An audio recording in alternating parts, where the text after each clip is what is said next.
My best school memory was probably playing sports all through 7th through 12th grade.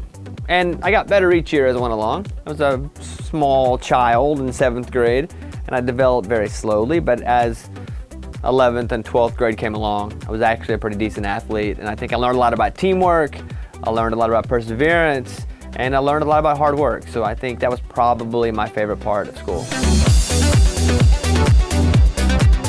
I come from a very small school where the entire campus is on one hill.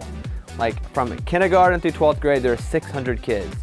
And I grew up, we didn't have a lot of money, so I had my bag with all my school supplies. And everyone had their fancy backpacks, and I had a Walmart paper bag. And it was raining. And I was walking up the hill to go from 6th grade to 7th. And it was raining, and my whole bag got wet, and everything fell on the ground. And I remember one 11th grader, David Golden, stopped and helped me pick up all my stuff. I still remember that today, and I'm so grateful. Probably learning, because to me, the more I learned, the better shot I had at actually getting into a college. That was the goal, to be the first person in my family to go to college, to graduate college. And so I loved to learn. I loved to study for the ACT and SATs, which I was lucky later on in life I was able to nail and get scholarships. But I really appreciated going to class and learning just because I wanted to be the first one to kind of break the cycle.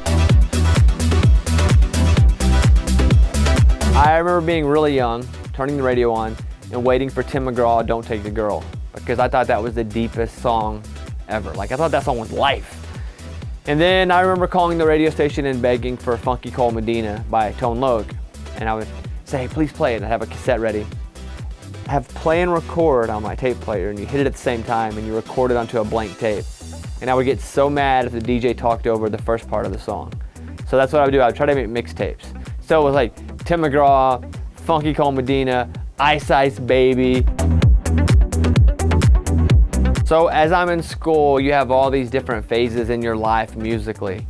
And when I was young, on the radio it was Garth Brooks and Tim McGraw.